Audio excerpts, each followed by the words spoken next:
तो इस प्रकार से काव्य में ज्ञान, भक्ति और वैराग्य के बारे में चर्चा की गई है। देखिए की गई है। और इसमें अब आप देखिए भ्रमर गीत में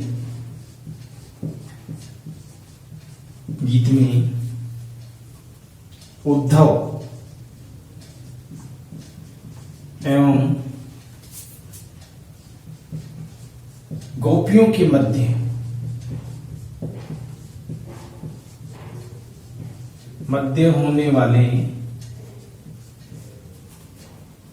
होने वाली चर्चा को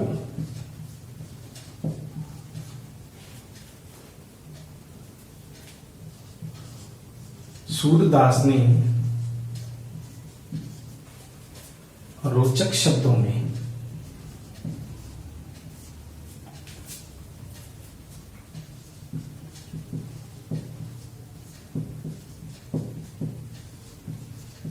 प्रस्तुत किया है। उद्धव गोपियों से मिलने के लिए कृष्ण के आग्रह पर जाते हैं ज्ञान योग की चर्चा करने, लेकिन पूरे जो बातें हैं वो केवल उद्धव और गोपियों के मध्य होने वाली उस वार्तालाप को ही इस काव्य में हमारे पाठ्य पुस्तक में शामिल किया गया है। तो इसलिए ये आ गया आपका प्रसंग। अब आपका हमने व्याख्या जो आएगी, व्याख्या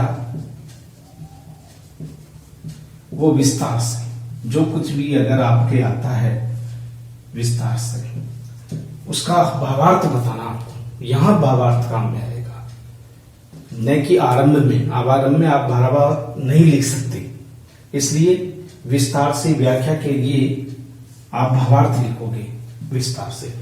तो इस तरह से अब हम चर्चा करते हैं इसकी चौथी अंग के बारे में। वो है व्याख्या के बाद आता है विशेष, यानी हम विशेष भी अभी हम चर्चा कर रहे हैं केवल बिहारी इस पे, सूरदास पे। तो विशेष में अब हम क्या लिख सकते हैं? भाषा सरल, सुबोध और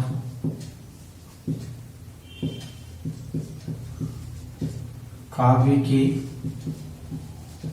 अनुरूप है। आप नोट कर सकते हो, लिख सकते हो इसमें। भाषा सरल, सुबोध और काव्य के अनुरूप है, पहली विशेषता। दूसरी विशेषता सूरदास की विशेष के आधार पर लिखना हमें। दूसरी हम विशेषता लिखते हैं ब्रज भाषा का सुंदर प्रयोग किया गया है। ब्रज भाषा का सुंदर प्रयोग किया गया है, ये भी है। तीसरा अलंकार, छंद, शब्द शक्ति, काव्य गुण,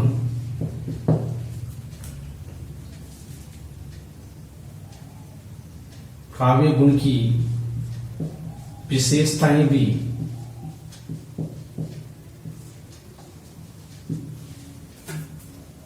काव्य में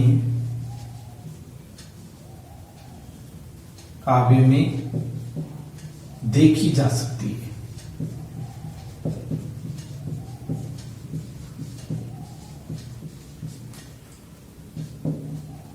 चौथा है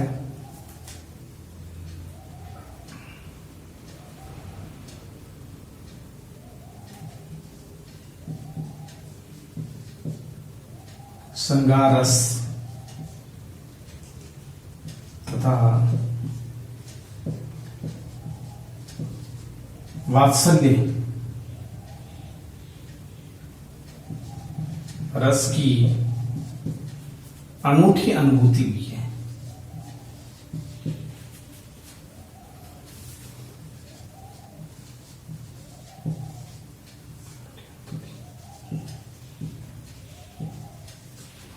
ये भी है। पांचवा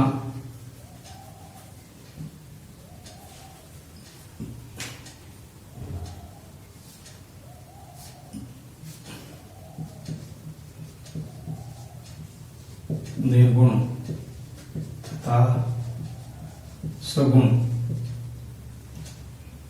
निर्गुण तथा सगुण रूप का विस्तार और रूप इनके काव्य में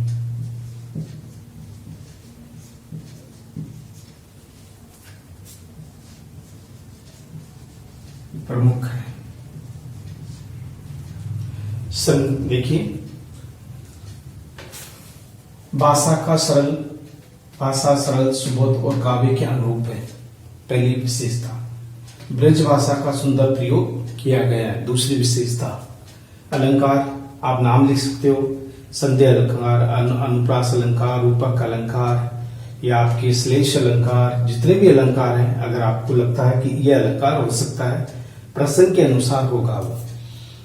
शब्द शक्ति, काव्य गुण की विशेषता भी काव्य में देखी जा सकती है। श्रृंगार रस, वात्सल्य रस की अनूठी अनुभूति हुई है। निर्गुण और सगुण रूप का विस्तार भी इनके काव्य में देखा जा सकता है या प्रमुख है। ये सभी सूरदास की विशेषताओं को हमने पढ़ा। तो इस तरह से विद्यार्थियों, हमने दो व्याख्याएं, यानी एक तो कबीर के लिए और एक सूर के लिए, दो प्रकार से हमने इसे तरीका से लिया है। एक में पाठ्य पुस्तक को हमने समुद्र का रूप दिया है, दूसरे पाठ्य पुस्तक में हमने उसे एक उद्यान का रूप प्रमुखता दी है, उद्यान बना दिया उसको, एक बगीचा। तो इस प्रकार से दो रूपों में हमारी चार व्याख्याएं आएगी, तो चार के अनुरूप हमें चार अलग अलग रूपों में से उसको बताना है। तो अगली जो हमारी कालांश होगी, उस कालांश में हम इसी संदर्भ में चर्चा करेंगे, संदर्भ, प्रसंग, व्याख्या और विशेष। ठीक है, इसके लिए बहुत बहुत धन्यवाद। Thank you very much.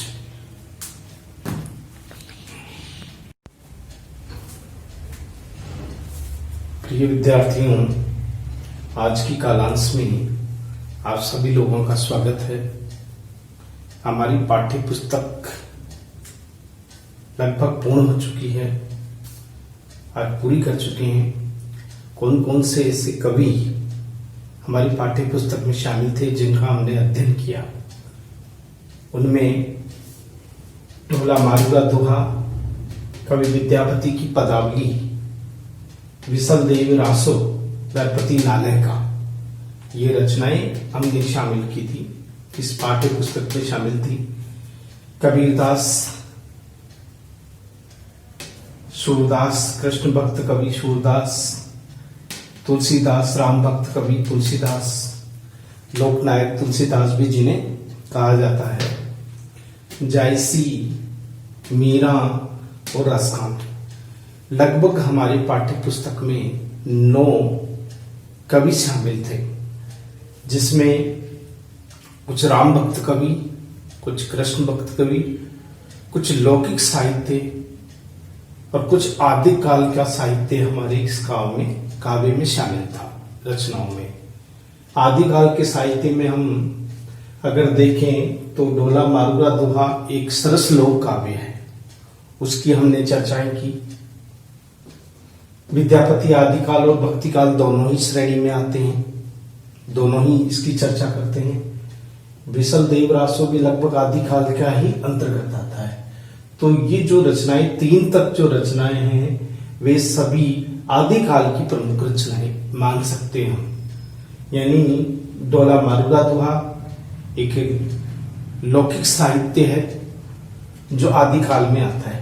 Vidyapati को आदिकाल और भक्तिकाल दोनों ही श्रेणी में हम रख सकते हैं। तो विसल देव रासो नरपति नालय की ये रचना है, जिसमें एक विरह काव्य है। विसल देव रासो की एक तरह से वीरता का भी वर्णन उसमें किया गया है। तो ये सभी रचनाएं आदिकाल तक सीमित हैं। इसके बाद में भक्ति काल शुरू होता है। कबीरदास, सूरदास, तुलसीदास, जायसी, मीरा और रसखान। भक्ति काल की भी 2 श्रेणियां थी, 2 आधारभूत आराध्य थे। एक तो राम भक्त, दूसरे थे कृष्ण भक्त कवि। राम भक्तियों कवियों में हम तुलसीदास का नाम सर्वाधिक ले सकते हैं, जिन्होंने राम भक्ति को और अधिक प्रगाढ़ता प्रदान की। तो हम मीरा और रसखान और सूरदास का नाम कृष्ण भक्त कवियों का सिरमौर कवियों के रूप में लिया जा सकता है। तो इस प्रकार यह हमारा संपूर्ण पाठ्यक्रम था। हमने व्याख्याएं इसके संदर्भ में पढ़ी कि व्याख्याएं हमें किस तरह से प्रभावित करती है। व्याख्याओं का हमने पढ़ा विस्तार से, गहनता से। अब हमें किसी भी कोई भी अगर कवि आता है हमारे 9 कवियों में से, तो उस व्याख्या का प्रारूप क्या होगा, क्या संदर्भ होगा, कि किस तरह से हम व्याख्या करें कि हमारी परीक्षाओं में हमें अधिक से अधिक अंक मिल सके। तो मैंने ये बताया था कि 4 चीज हमें सबसे पहले रखनी है। तो हमेशा परीक्षाओं में पूछा जाता है कि निम्न का सह प्रसंग व्याख्या कीजिए। सह का मतलब होता है संदर्भ, प्र का मतलब होता है प्रसंग और व्याख्या होता है सह प्रसंग व्याख्या। तो आपको ये बताना मैं चाह रहा हूं कि संदर्भ किस रूप में हम लिखते हैं और कितना अच्छा हम लिख सकते हैं, जिससे कि हमें परीक्षाओं में अधिक से अधिक मिल सके। तो सबसे पहले मैं लिखता हूं संदर्भ। संदर्भ का मतलब होता है बारे में, किस बारे में क्या चर्चा की गई है, ये बात होगी। तो संदर्भ में हम लिख सकते हैं प्रस्तुत। कोई भी हमारे काव्य से तो हम काव्य की ही चर्चा करेंगे, तो हम लिखेंगे प्रस्तुत पद्यांश रूपी अनमोल, पद्यांश रूपी अनमोल मोती, अनमोल मोती हमारी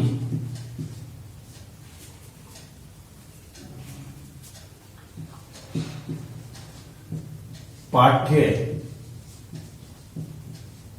पुस्तक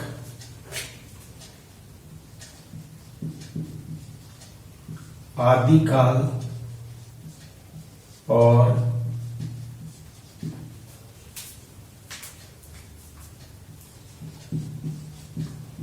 भक्ति काल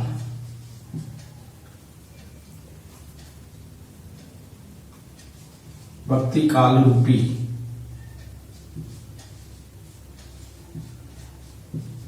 विशाल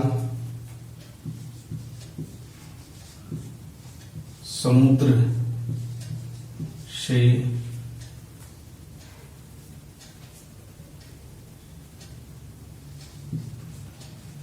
शब्द रूपी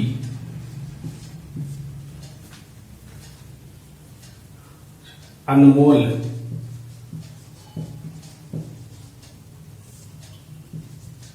मोती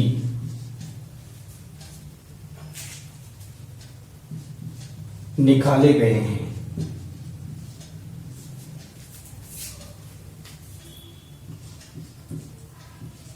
निकाले गए हैं।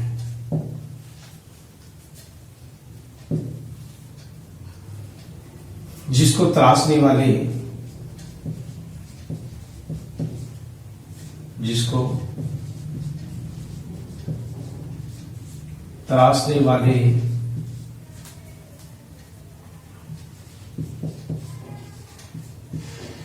कवि रूपी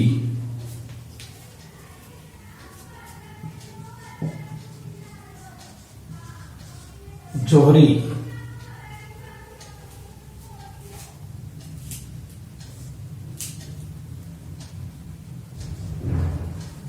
किसी भी कवि का नाम लिया जा सकता है ना। तो कहने का मतलब हमारी पाठ्य पुस्तक का नाम भी लिया गया और साथ साथ उसकी कवि का भी नाम लिया गया, ठीक है ना। ये संदर्भ होगा। प्रस्तुत पद्यांश रूपी अनमोल मोती हमारी पाठ्य पुस्तक आदिकाल एवं भक्ति काल रूपी विशाल समुद्र से शब्द रूपी अनमोल मोती निकाले गए हैं, जिसको तराशने वाले कवि रूपी जोहरी, क्योंकि मोती की परख कौन करता है? जोहरी करता है। सोने चांदी उन सब चीजों की परख करने वाला क्या होता है? जोहरी होता है। तो उसको जोहरी नाम कोई भी आ सकता है आपका, ये भी आ सकता है, विद्यापति आ सकते हैं, पर विशल देवरासो आ सकता है, कबीरदास सूरदास आ सकता है, कोई भी। ये इस तरह से आप लिख सकते हो। ये शैली है किसी भी व्याख्या की। जोहरी है जिसको कवि रूपी तराशने वाले कवि रूपी जोहरी है। ठीक है, ये हमारे क्या हो गया? संदर्भ। तो हमने ये तो संदर्भ पढ़ लिया। अब आता है प्रसंग।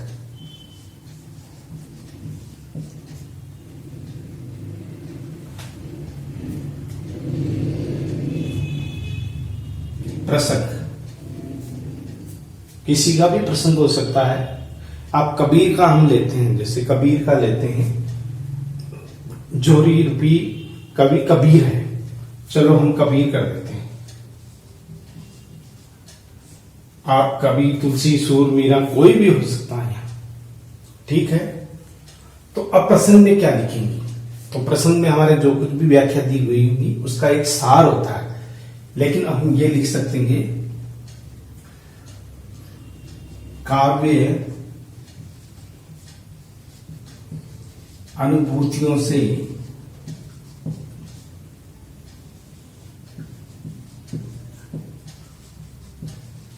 अनुरंजित एक काव्य अनुभूतियों से अनुरंजित एक विचार है।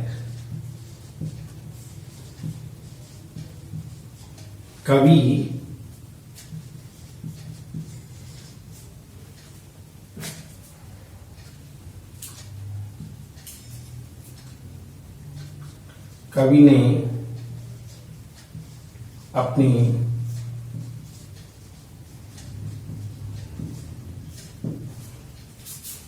विचारों के माध्यम से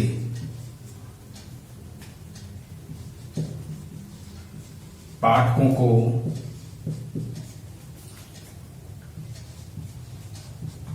प्रभावित किया है।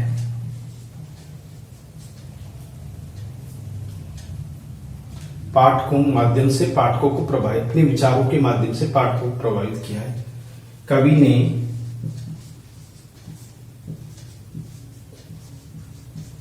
समाज सुधारक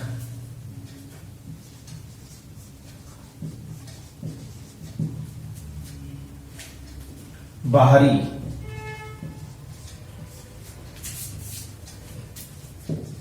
आडंबर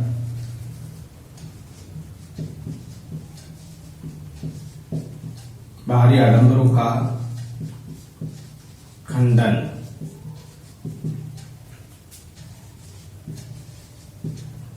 मूर्ति पूजा का विरोध,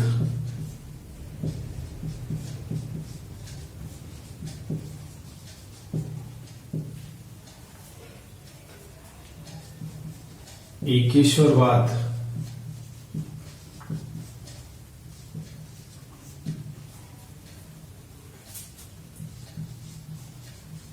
गुरु के महत्व को, गुरु के महत्व को काव्य में बताया है। यह हम लिख सकते हैं। अगर कबीर का आता है, रसखान का आता है, तुलसी का आता है, मीरा का आता है, तो उसी के अनुरूप होगा। तुलसी का अगर आता है तो तुलसी लोकनायक, तुलसीदास समाज सुधारक, मानवतावादी, क्या नाम, जो भी उनकी गुण हैं, सगुण भक्ति के पोषक। अगर कबीर निर्गुण भक्ति के हैं तो निर्गुण भक्ति के पोषक। ये सभी जो चीजें हैं वे सभी चीजें इस प्रकार से ये प्रसंग में आ सकती है। अब आप प्रसंग लिख सकते हो, काव्य में बताया गया है प्रसंग इस प्रकार। इस प्रसंग में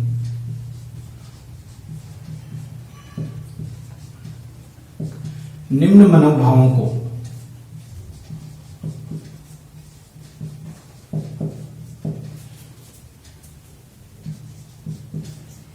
व्यक्त किया है।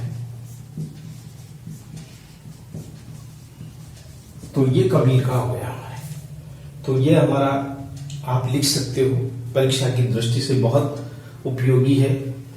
ये सारी चीजें हमारा पहला संदर्भ है जिसमें प्रस्तुत पद्यांश रूपी अनमोल मोती हमारी पाठ्य पुस्तक आदिकाल और भक्ति काल रूपी विशाल समुद्र से शब्द रूपी अनमोल मोती निकाले गए। यानी हमने अपनी पाठ्य पुस्तक को ही एक विशाल समुद्र मान लिया है जिसमें अनमोल शब्द रूपी अनमोल मोती छिपे हुए, जिसको तराशने वाले कवि रूपी जोहरी कबीर है।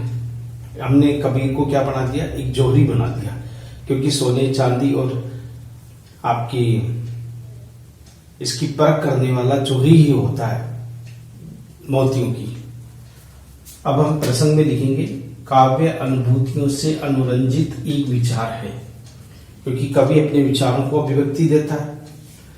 कवि ने अपने विचारों के माध्यम से पाठकों को प्रभावित किया है। कवि ने समाज सुधारक, बाहरी आडंबरों का खंडन, मूर्ति पूजा का विरोध, एकेश्वरवाद एवं गुरु के महत्व को काव्य में बताया है। ये कबीर के लिए हम लिख सकते हैं। दूसरे कवियों के लिए भी आप विशेषता के रूप में प्रसंग में लिख सकते हो, थोड़े समय के लिए लिख सकते हो, ताकि ये पता रहे कि इसमें क्या प्रसंग है। जो प्रसंग आएगा उस प्रसंग को आप विस्तार से लिख सकते हो। तो ये दो हमारी जो चीजें हैं वो है, और जो व्याख्या आती है, व्याख्या, तो व्याख्या में जो चीज दी गई है उसका विस्तार रूप से आप लिख दो।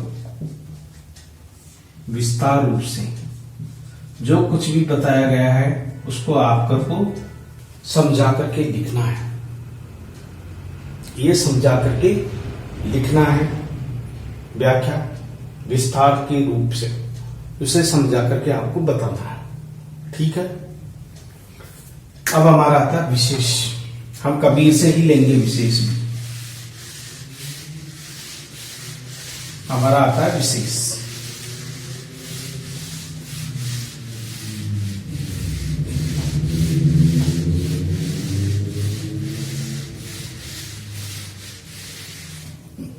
ये चौथा जो पॉइंट आता है वो आता है विशेष, यानी कला पक्ष और भाव पक्ष दोनों ही आ जाते हैं उसके विशेष में। तो विशेष में हम लिख सकते हैं, अगर कबीर का हमने लिखा है तो कबीर की हम लिख सकते हैं भाषा सरल और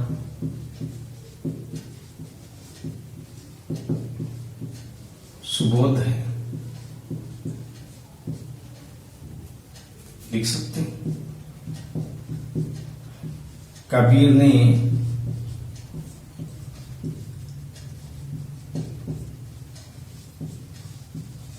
सादुकड़ी या खिचड़ी भाषा का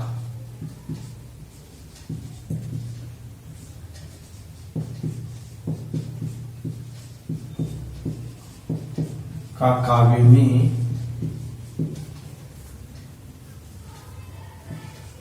प्रयोग किया है। सादुकड़ी या खिचड़ी भाषा का प्रयोग काव्य में किया है। तीसरी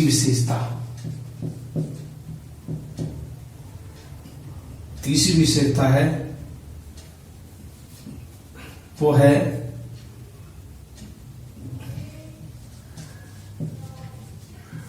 खंडन मंडन की प्रवृत्ति को मुख्य रूप से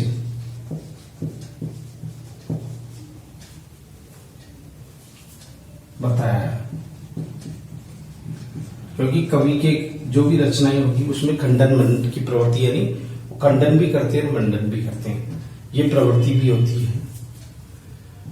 चौथा है अलंकार। वैसे तो अलंकार नहीं आते, लेकिन सहज रूप से अलंकार आ गए हैं। छंद, अलंकार, छंद, शब्द शक्ति,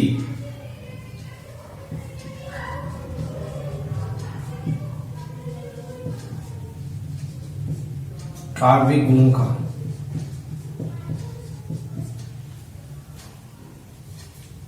स्वरूप देख सकते हैं।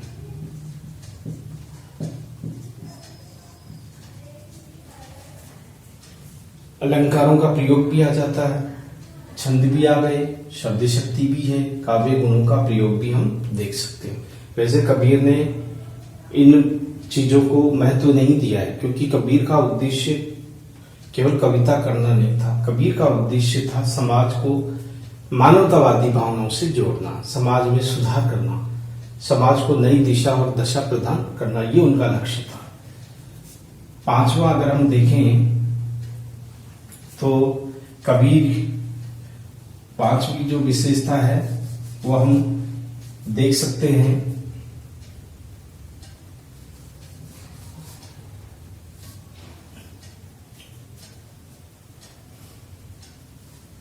जो कबीर की विशेषता को बताता है।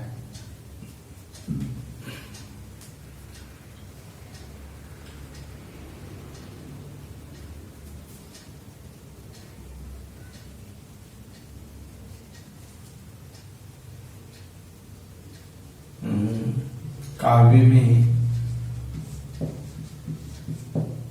कोई भी रचना होगी, काव्य में दर्शन की अभिव्यक्ति हुई है।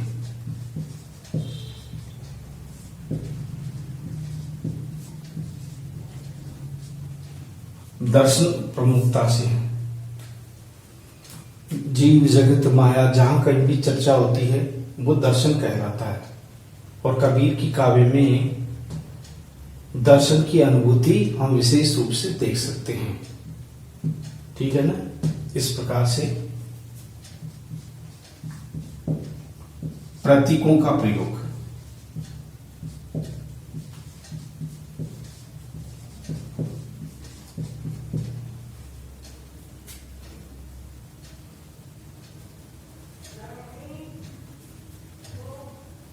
प्रतीकों का प्रयोग भी कबीर ने किया। जैसे आत्मा को हंस रूप में माना है, हंस रूप में माना है। पिंगला पिंगला नारी,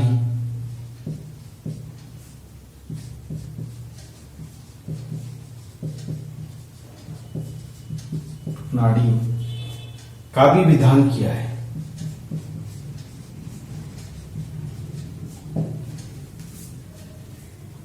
ये सभी प्रतीक है।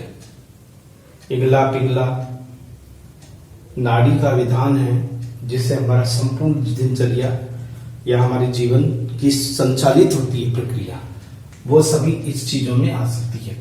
तो ये हम कबीर के संदर्भ में कर सकते हैं। ये हमारा विशेष है। अलंकारों का नाम भी लिख सकते हो, छंद भी कर सकते हो, शब्द शक्ति, अभिधा, लक्षणा, व्यंजना, तीनों में कोई भी शब्द शक्ति जो उपयोग में होती है उसके बारे में हम ये देख सकते हैं। तो प्रिय बच्चों, इस प्रकार से ये हमारे परीक्षा के लिए अत्यंत उपयोगी है। निश्चित रूप से आप इनको देख करके अनुग्रहित होंगे। आप निश्चित रूप से ऐसी परीक्षा में लिखोगे तो निश्चित रूप से परीक्षक इसके लिए आपको अच्छे देगा। अब हम इसी संदर्भ को, इसी व्याख्या को इस रूप में भी हम लेते हैं आपके सूरदास से। तो सूरदास का संदर्भ प्रसंग व्याख्या किस रूप में हम लिख सकते हैं? तो दूसरे रूप में मैं बताऊंगा। हमने समुद्र का प्रयोग कर लिया, अब हम दूसरा प्रयोग करें। हमने पाठ्य पुस्तक को समुद्र बना लिया, अब दूसरा है संदर्भ।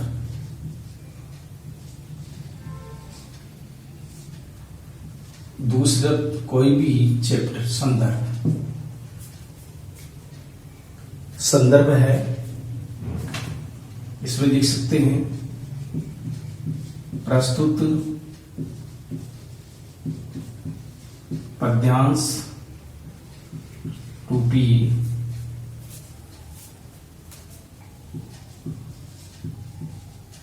सुंदर पुष्प हमारी प्रस्तुत पद्यांश रूपी सुंदर पुष्प हमारी पाठ्य पुस्तक आदिकाल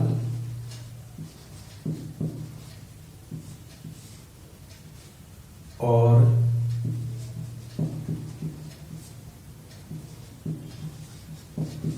भक्ति काल, आदिकाल और भक्ति काल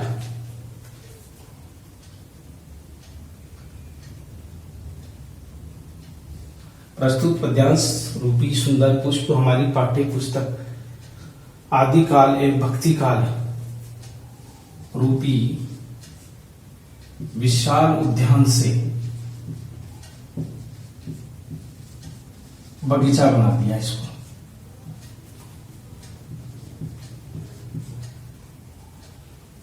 यानी कि भक्ति काल रूपी विशाल उद्यान से शब्द रूपी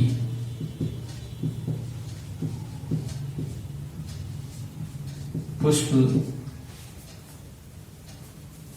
तोड़े गए हैं।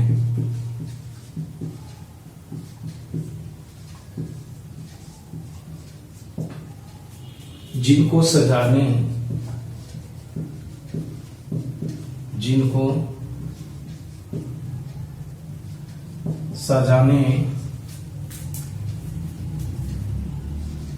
संवारने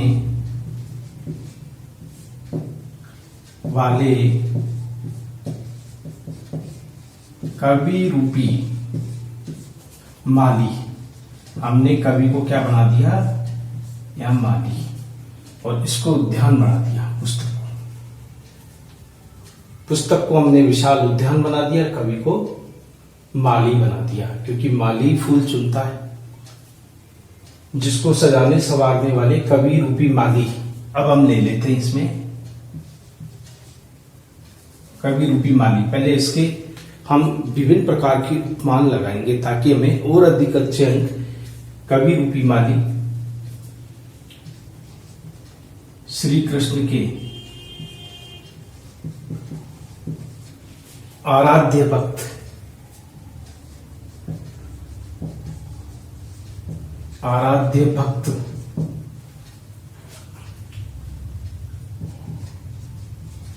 निर्गुण सगुण, निर्गुण सगुण में सूक्ष्म अंतर प्रकट करने वाले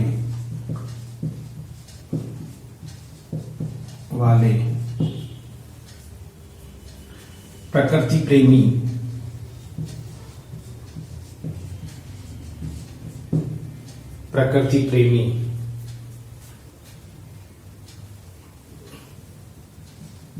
शब्द शिल्पी,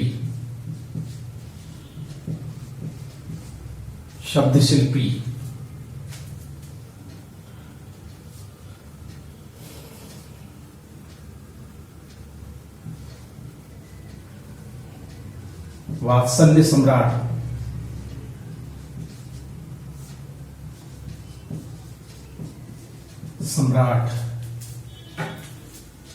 वात्सल्य सम्राट,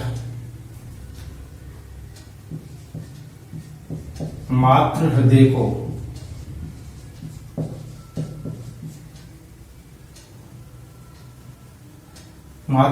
को जानने वाले,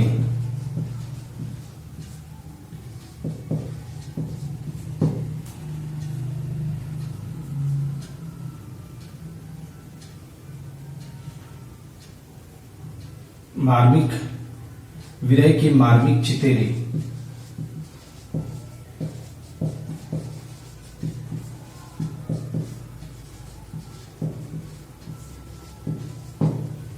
विरह के मार्मिक चितेरे,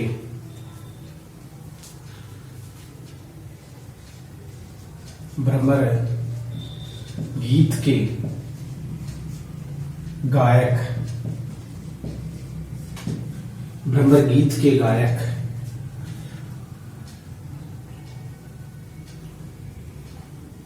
भ्रमर गीत के गायक कृष्ण की विविध बाल लीलाओं का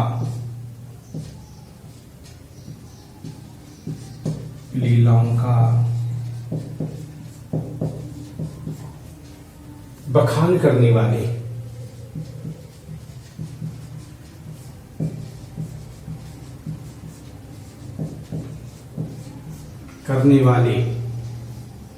कृष्ण की विविध बाल लीलाओं का बखान करने वाले हिंदी काव्य जगत में कृष्ण भक्त कवि के रूप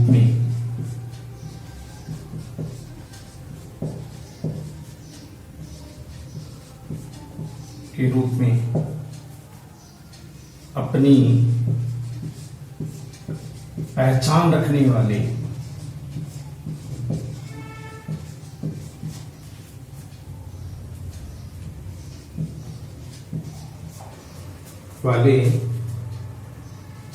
महान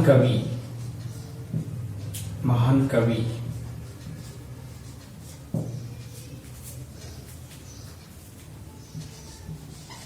सूरदास है। हमने इतना बड़ा लिख दिया, ये संदर्भ ही लिख सकते हैं क्योंकि ये सारी विशेषताएं प्रकट करती है। तो हम लिख सकते हैं, हमने लिया है कब सूरदास को, पहले कबीर को लिया था, अब सूरदास को लिया है। प्रस्तुत पद्यांश रूपी सुंदर पुष्प हमारी पाठ्य पुस्तक आदिकाल और भक्ति काल रूपी विशाल समुद्र या विशाल उद्यान से शब्द रूपी पुष्प तोड़े गए हैं। फूल के लिए आया पुष्प, जिनको सजाने संवारने वाले कवि रूपी माली। अब उनकी विशेषताएं आ जाएगी कवि की, जो काव्यगत विशेषताएं हमें प्रकट होती है। तो वो कौन सी? श्री कृष्ण के आराध्य भक्त, निर्गुण सगुण में सूक्ष्म अंतर प्रकट करने वाले, प्रकृति प्रेमी, शब्द शिल्पी, वात्सल्य सम्राट, मातृ हृदय को जानने वाले, विरह के मार्मिक चितेरे, भ्रमर गीत के गायक, कृष्ण की विविध लीलाओं बाल लीलाओं का बखान करने वाले, हिंदी काव्य जगत में कृष्ण भक्त कवि के रूप में अपनी पहचान रखने वाले महान कवि सूरदास है। ये संदर्भ है। इतना बड़ा संदर्भ भी आपके लिए उपयोगी हो सकता है, इसलिए आप लिख सकते हो। ये परीक्षाओं में अधिक अंक अच्छा लिखने के लिए ये आपकी शैली है, क्योंकि आपके सूरदास जरूर आएगा व्याख्या, एक व्याख्या जरूर आती है। आपके 9 कवि हैं, 8 व्याख्याएं आएगी, 8 में से 4 करनी है। तो कोई से भी 4 करोगे, आपको निश्चित रूप से सूर, तुलसी, मीरा, रसखान और इनमें से कोई ना कोई आप करोगे तो निश्चित रूप से इसी तरह से आप कर सकते हो, फायदा इससे मिलता है। तो ये तो था हमारा संदर्भ। अब इसमें अब हम लेते हैं इसका प्रसंग, सूरदास का है। अब हम प्रसंग लेते हैं। तो आपको ये ध्यान है कि प्रसंग में उद्धव प्रसंग को ही सामने रखा है, भ्रमर गीत को क्या रखा है। अब हम लेते हैं प्रसंग।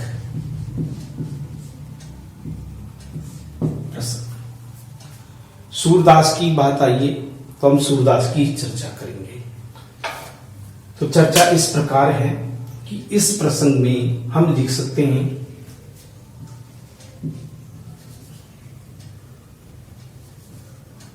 काव्य मनोभावों को, काव्य मनोभावों को प्रकट करने वाला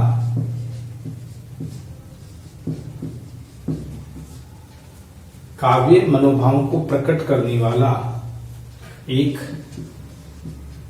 सुगम माध्यम है।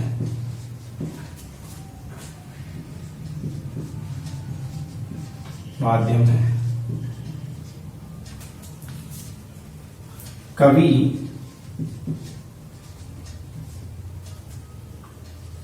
अपने विचारों को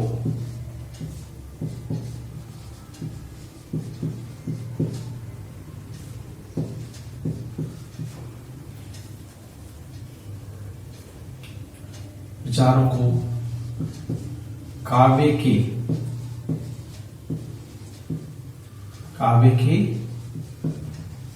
भाव एवं कला पक्ष के माध्यम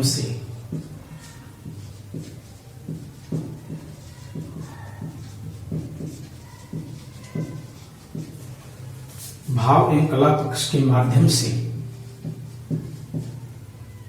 काव्य में विशेषता उत्पन्न करता है।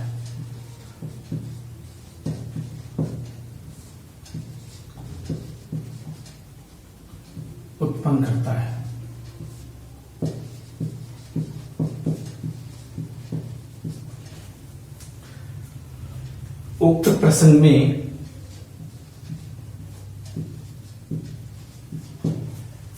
भ्रमर गीत के माध्यम से, क्योंकि हमारा पूरा भ्रमर गीत है,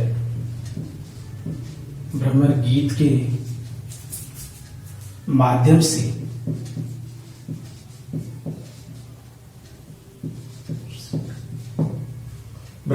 के माध्यम से निर्गुण, सगुण, ज्ञान, भक्ति, निर्गुण योग,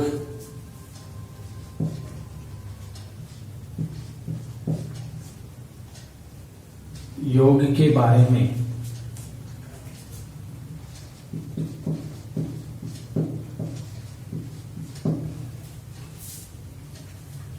विस्तार से चर्चा की गई है।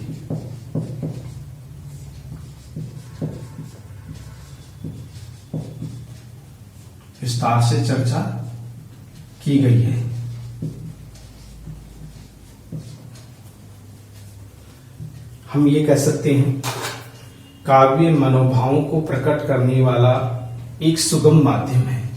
कवि अपने विचारों को काव्य के भाव व कला पक्ष के माध्यम से काव्य में विशेषता उत्पन्न करता है। उक्त प्रसंग में भ्रमर गीत के माध्यम से निर्गुण, सगुण, ज्ञान, भक्ति, योग के बारे में विस्तार से चर्चा की गई है। तो इसके बारे में बताया गया है